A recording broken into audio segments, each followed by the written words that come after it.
학생 여러분 안녕하십니까? 이번 시간에는 개인 사업자가 알아야 하는 세금 중에 소득세에 대해서 한번 알아보도록 하겠습니다. 자, 먼저 소득세에 대해서 알아보도록 하겠습니다. 소득세의 개념, 뜻이죠. 소득세란 우리가 개인이나 어떤 또 개인이 회사에 취업하거나 또는 개인적으로 사업을 해서 얻어지는 소득이 있죠. 그 소득에 대해서 부과되어지는 세금을 바로 소득세라고 이야기하는 것이죠. 법인이 내는 것은 법인세. 그래서 소득세나 또는 법인세는 전부 다 직접 우리가 국세라는 거 알고 있죠. 그리고 직접세라는 것 앞 시간에서 우리가 공부를 했습니다. 자, 세금 중 국세에 속하는 소득세는 이제 국세 아까 나왔죠. 그리고 직접세다라는 것도 또 소득세는 법인세 같이 외워라 그랬죠.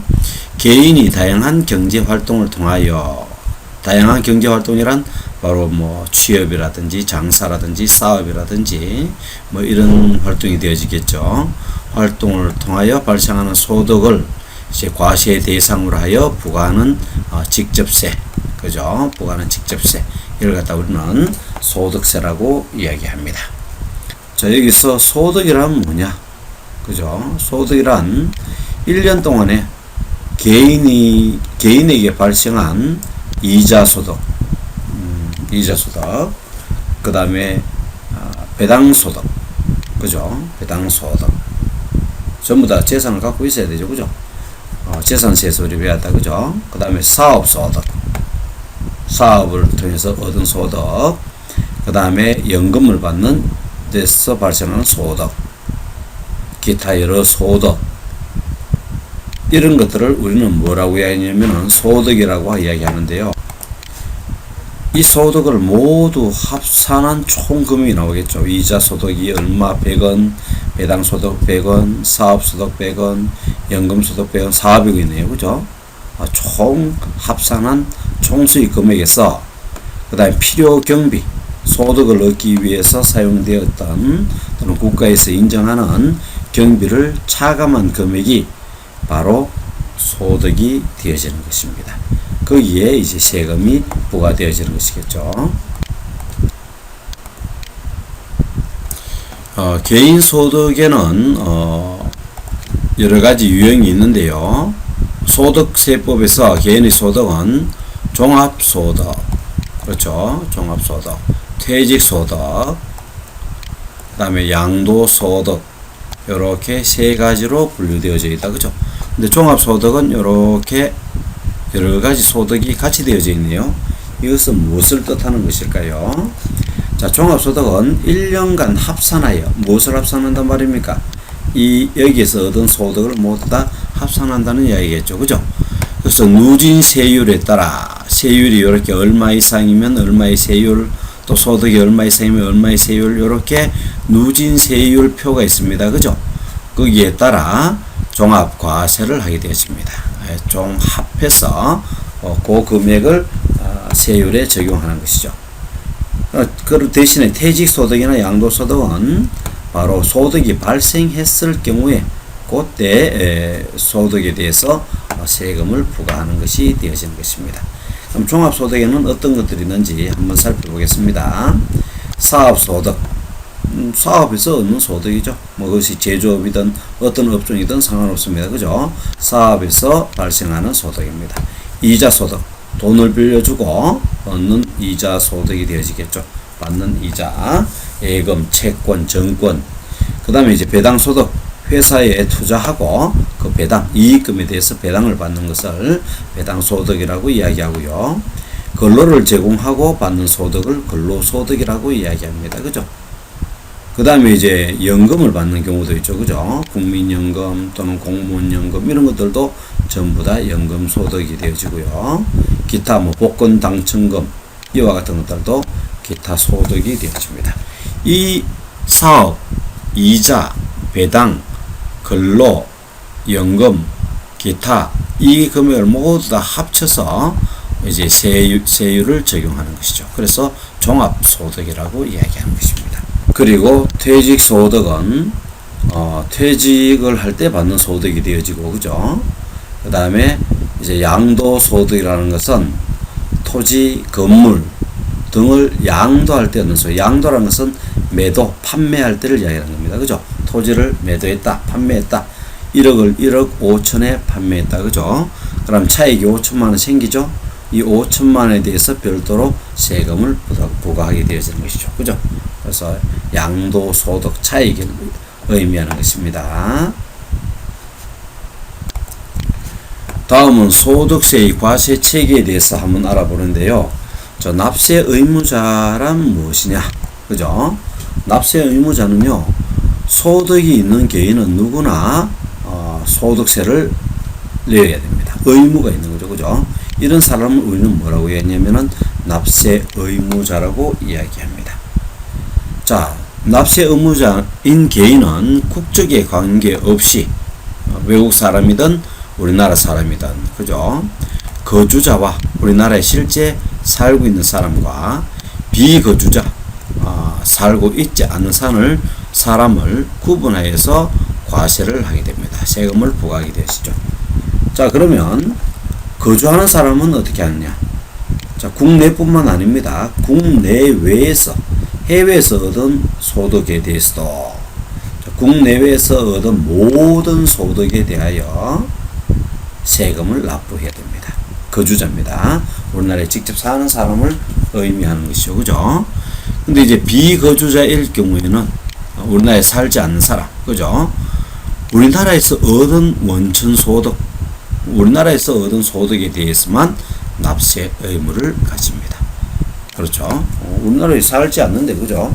그 나라에 가면 그 나라에서 세금을 내야 되겠죠. 그죠? 그래서 거주자는 우리나라든 해외에서 얻은 소득이든 모두 다 세금을 내야 되고요. 비거주자는 우리나라에 살지 않는 사람은 우리나라에서 벌은 소득에 대해서만 납세 의무, 세금을 내야 된다. 다음은 과세 기간에 대해서 한번 알아보도록 하겠습니다. 소득의 과세 기간은, 세금을 부과하는 기간은 원칙적으로는 1월 1일부터 12월 31일까지 1년으로 한다. 신규 사업자인 경우는 어떻게 할 것인가? 이거 보면 신규 사업자의 경우 1월 1일부터 12월 31일이 원칙으로 하는데요. 그런데 만약에 1월 1일 시작하지 않고 여기 왼쪽에 보면은 5월 1일에 창업을 했어요. 그럼 신규가 5월 1일이 되어지죠. 이 같은 경우에는 신규 사업자가 과세 기간 중, 즉 5월에 창업한 경우에는 창업한 날, 즉 5월 1일부터, 그죠? 5월 1일부터 12월 31일까지, 요 밑에 나오네요. 5월 1일부터 12월 31일까지 과세 기간이 되어지는 것입니다. 알겠죠? 그래서 이제 도중에 신규 사업자가 과세 기간 중에 했을 때는 그 창업한 날로부터 연말이다라는 거. 그 다음에 이제 출국했을 경우에는 어떻게 되어지느냐? 1월 1일부터 해외에 출국한 날까지 과세 기간을 한다. 모두 다 1월 1일부터 1월 1일부터 해외에 출국한 날까지, 그죠? 출국한 날까지 이때를 갖다가 과세 기간으로 정하게 되었습니다. 자, 다음은 납세제에 대해서 한번 알아보도록 하겠습니다. 납세제는 납세 의무자가 소득세에 대한 각종 신고, 납부하는 것을 의미하는 것입니다. 그죠? 딴 거 볼 거 없죠? 그래서 내가 돈 벌면 이거 어디에 신고하고 어디에 납부해야 되느냐? 이것이 바로 납세지가 되어지는데요. 소득세를 신고 납부하는 관할세무서, 소득세를 신고 납부하는 관할세무서를 납세지라고 한다.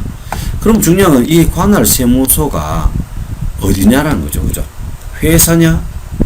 회사가 등록되어 있는 주소냐? 회사에서 잠자지는 않을 거 아닙니까? 그죠? 또 집이 따로 있을 거 아니에요? 그래서 거주지가 관할세무서가 되느냐? 이것도 알아야 되겠죠. 그죠?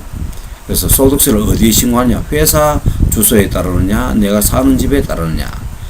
자, 여기에 개인의 경우 소득자의 주소지입니다. 소득자의 주소지. 개인의 경우는 회사 주소가 아닙니다.